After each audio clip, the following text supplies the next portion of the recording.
I am here presenting ACR 115, which urges banks that have open demand accounts with the state of California to stop lending to gun manufacturers.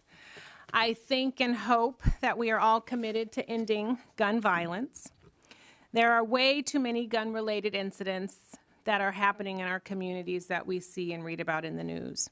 And after each such incident, we mourn the deaths and sympathize with the victims, but do little to reduce our own vulnerability.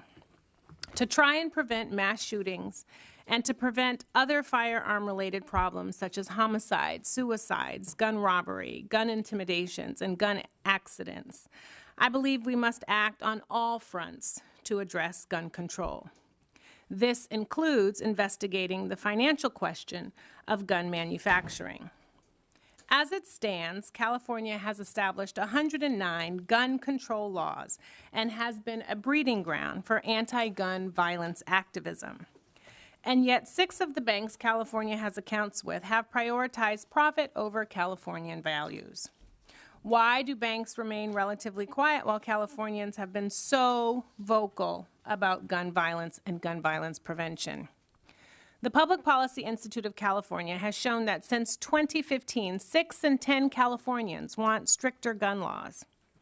Bank of America, Citibank, JP Morgan Chase Bank, US Bank, Union Bank, and Wells Fargo Bank are providing loans or a line of credit to gun manufacturers, which a majority of Californians have deemed a social hazard.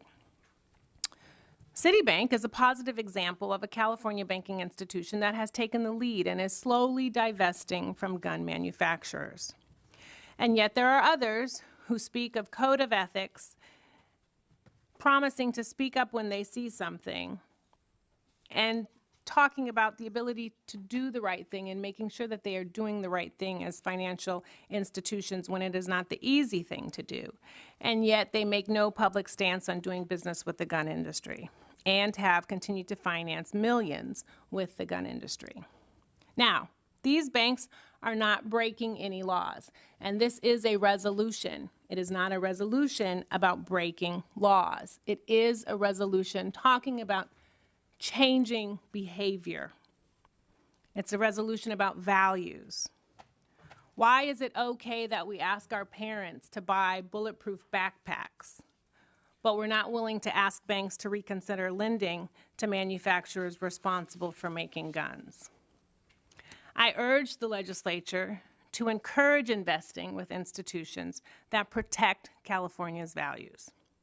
With me in support today is Amanda Wilcox from the California chapter of the Brady United Against Gun Violence.